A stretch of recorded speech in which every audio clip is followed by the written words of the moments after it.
Hello everyone. तो आज का जो हमारा टॉपिक है वो सीबीएसई के डेट शीट के ऊपर है। आप लोगों को पता होना चाहिए कि सीबीएसई का डेट शीट आ गया है। तो सबसे इम्पोर्टेंट पॉइंट ये है कि पैनिक अटैक एक टाइप का आपके मन में आया होगा कि इतना जल्दी ये डेट शीट भी आ गया, और उसका जो सीक्वेंस है वो है थोड़ा सा सोचने वाला। कि आप देख रहे होगे कि आप उतना बड़ा आपका जो पीडीएफ आपका है डेट शीट का, उसमें से आपको बस एक पेज आपके लिए आपका काम का है बेसिकली, जो आपका टाइमिंग और आपका डेट शीट। ठीक है। तो सबसे इंपॉर्टेंट पॉइंट ये है कि आप अपने आप को सबसे अच्छी तरीके से जानते हो कि आप कौन सा सब्जेक्ट में आपका क्या सिचुएशन है। आप इधर उधर देखने से अच्छा है कि आप अपने प्रोग्रेस को देखो, टेस्ट देके कि आपका कौन सा टॉपिक वीक चल रहा है, और उसका एक लिस्ट बनाओ। ठीक है, उसका लिस्ट बनाना आप स्टार्ट करो और उसके हिसाब से काम करो। हम लोग 2 मिनट में डेट शीट को डिस्कस कर करके बात करते हैं थोड़ा सा इस टॉपिक के ऊपर कि डेट शीट आ गया है सर, अब क्या करना चाहिए। हमारे पास 15 फरवरी को इंग्लिश का एग्जाम होगा, और ये 20 फरवरी देखो 5 दिन का मात्र हमारे पास गैप है, साइंस का एग्जाम होगा। फिर 22 फरवरी हमारा संस्कृत है, अगर किसी संस्कृत का जो एग्जाम देता है वो उसके लिए है, अदरवाइज किसी में हिंदी चलता है तो हिंदी का एग्जाम देगा। तो 20 से यहाँ पे भी देखो 5 दिन का आपका गैप है, तो ये इनफ गैप है इंग्लिश से लेके फिर यहाँ पे आपका साइंस के बीच का। फिर संस्कृत है तो वहां पे आपका 22 फरवरी को एग्जाम होगा। फिर सोशल साइंस का आपका एग्जाम होने वाला है नेक्स्ट 25 फरवरी को। 28 फरवरी को आपका हिंदी का एग्जाम है, 10 मार्च को मैथ का एग्जाम है, और 18 मार्च को कंप्यूटर का एग्जाम है। तो ये आपका सीबीएसई का डेट शीट है क्लास 10th के लिए। और अगर हम इसमें इंपॉर्टेंट पॉइंट ये देखना चाहते हैं कि हमारा जो एग्जाम का ड्यूरेशन का जो हमारा गैप है, यहाँ पे आप देख सकते हो कि यहाँ पे आपका कितना गैप आ रहा है, लगभग 8 दिन का है ना। 8 दिन का कंप्यूटर का, तो कंप्यूटर तो किसी सब बहुत लोग के स्कूल में नहीं होता है, पर अगर हम देखते हैं 28 फरवरी से लेकर 10 मार्च तक का, तो लगभग यहाँ पे हमारे पास कितना दिन का है, 10 दिन का गैप है ना। 10 दिन का गैप है मैथ एग्जाम के लिए, तो ये काफी इनफ गैप है। इनफ गैप है, पर प्रॉब्लम इज दैट सर कि हमारे पास टाइम कम है। 15 फरवरी तक से हमारा एग्जाम स्टार्ट है। ठीक है, तो अगर हम बात करते हैं कि 15 फरवरी से हमारा क्या एग्जाम स्टार्ट है सर, 15 फरवरी से एग्जाम स्टार्ट है, जो कि अगर हम देखते हैं सैंपल पेपर का प्रैक्टिस करना आपको तो लगभग 15 दिसंबर से स्टार्ट कर देना चाहिए। 15 दिसंबर से स्टार्ट कर देना चाहिए। अगर आप बहुत अच्छा से, अगर आपका सिलेबस कंप्लीट हो गया तो आपको 15 दिसंबर से एकदम अपडेट करके वो सारा टॉपिक पे काम कर लेना चाहिए जो आपको टफ लग रहा है। क्योंकि जैसे जैसे आपका जो दिन है, अगर हम बात करते हैं आज 21 नवंबर मान लेते हैं, ठीक है 21 नवंबर है, तो आपके पास 9 दिन के बाद ये मंथ खत्म हो जाएगा। 9 दिन के बाद मंथ खत्म होगा, फिर आपके पास क्या बचा, आपके पास 15 दिन बचा। तो आप देख पा रहे होगे कि आपके पास समय कितना कम है, कि यहाँ पे आपके पास कितना दिन है, 9 दिन, यहाँ पे आपके पास है 15 दिन, तो लगभग आपके पास 24 दिन का समय है। ठीक है, ले लेते हैं 25 दिन। तो 25 दिन में आप वो सारा टॉपिक को करने का ट्राई करो जो डिफिकल्ट आपको लगता है। अदरवाइज फिर आप जब ये समय आपका क्रॉस होगा, फिर आप उस डिफिकल्ट टॉपिक को उस लेवल पे नहीं समझ पाओगे जिस लेवल पे आपको बोर्ड को लिखना है। ठीक है, तो और मोस्ट इंपॉर्टेंट पॉइंट की कि आपको एक ही नोट्स को फॉलो करना है जो बार बार आप पढ़ते आ रहे हो, मल्टीपल सोर्स के पास मत जाओ।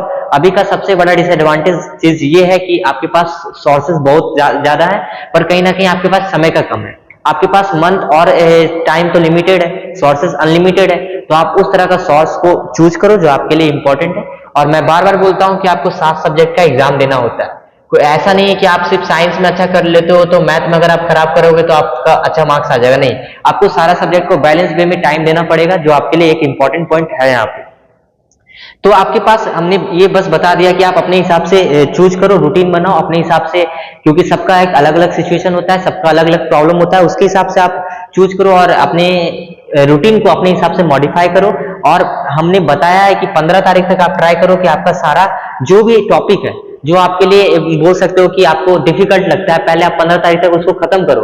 अदरवाइज 15 के बाद आप उसको आप टच भी करोगे तो आपको समझ में नहीं आएगा, क्योंकि सैंपल पेपर आपके पास करने के लिए कम से कम तो 45 डेज होना चाहिए कि आप सैंपल पेपर करो। अदरवाइज आप इसको 20 तक भी लेके जा सकते हो या 25 तक भी लेके जा सकते हो, तो फिर इधर का डेज कमेगा, आपके पास 35 डेज मात्र बचेगा। तो ये आप अपने हिसाब से डिसाइड करो, पर मेरा तो कहना है कि आप 15 तक एक बेंचमार्क रखो कि आप खत्म करो, ताकि वो 20 में जाके खत्म हो जाए। तो ये आपका सिचुएशन अभी होने वाला है। और बेसिकली आपको पता होना चाहिए कि सीबीएसई का एग्जाम में रेपिटेटिव वही सारे क्वेश्चन आते हैं, पर दूसरे तरीका से आते हैं, मतलब केस बेस्ड करके या फिर लैंग्वेज चेंज करके। तो बहुत बड़ा एग्जाम आपके पास नहीं है, बस आराम से आपको रिलैक्स होकर के थोड़ा सा अपना हेल्थ पे ध्यान देना है। और दूसरी चीज, आपको अपना डाइट को सिंपल रखना है, ज्यादा जंक फूड को अवॉइड करना है, ताकि आपका मेंटल हेल्थ अच्छा रह सके और आप अपना एफिशिएंसी को दे सको। हेल्थ अगर खराब होगा तो आपका एग्जाम भी खराब होने का चांस होगा। ठीक है, तो इसके ऊपर फोकस करो। अगर हम साइंस का सिर्फ बात करते हैं तो साइंस में हमने आपको क्लास में बार बार बोलता हूं कि साइंस का एक सिंपल सा अप्रोच होता है। अगर आपको कॉन्फिडेंट को बिल्ड करना है तो हमारे पास एक एनसीईआरटी का बुक है, ठीक है। एनसीईआरटी का बुक है तो हमको सबसे पहले एनसीईआरटी का इंटेक्स्ट क्वेश्चन को तो करना है, ठीक है, इंटेक्स्ट क्वेश्चन को करना है। उसके बाद हमारे पास एक्सरसाइज लगाना है। एक्सरसाइज करने के बाद हम जो आपको एग्जाम्पलर क्वेश्चन करा रहे हैं वो सारा करो, या तो आप सिर्फ मेरा क्वेश्चन करो बायोलॉजी में, उससे ज्यादा आपको कुछ करना ही नहीं है, ठीक है। फिर आप एग्जाम्पलर करने के बाद आप क्या करो, चौथा चीज आप पीवाईक्यू लगा लो, ठीक है। बस इतना ही सोर्स आप रखो, इनफ है। अगर हम इसी को एक बुक में हम देखते हैं कि एक बुक में क्या क्या होता है हमारे पास। सबसे पहले आप क्या करो, अगर आपको ज्यादा आपके पास अगर आपको लगता है कि साइंस में हमको ज्यादा टाइम देना है तो डेफिनेशन एक पहले बुक से निकालो। जैसे कोई क्वेश्चन फ्रेम करता है, आप डेफिनेशन को निकालो कि कौन सा बुक से क्या क्या डेफिनेशन बनता है। डेफिनेशन के साथ हम हमेशा बोलता हूँ गुपचुप के साथ जैसे पापड़ी इंपॉर्टेंट होती है, डेफिनेशन के साथ हमारा एग्जाम्पल इंपॉर्टेंट है। आप एग्जाम्पल को लिखो, एग्जाम्पल क्या ऐड होगा डेफिनेशन के साथ। तीसरा चीज, डेफिनेशन के बाद एग्जाम्पल के बाद फिर नेक्स्ट डी आप डायग्राम को ऐड करो। डायग्राम आपका क्या क्या दिया हुआ है, इंपॉर्टेंट डायग्राम जो रिपीट हुआ है उसको आप ऐड करो। फिर हमारे पास आते हैं केमिस्ट्री में इक्वेशंस। आप इक्वेशंस का चार्ट बनाओ, जो आपका केमिकल रिएक्शंस का इक्वेशंस का चार्ट बनाओ।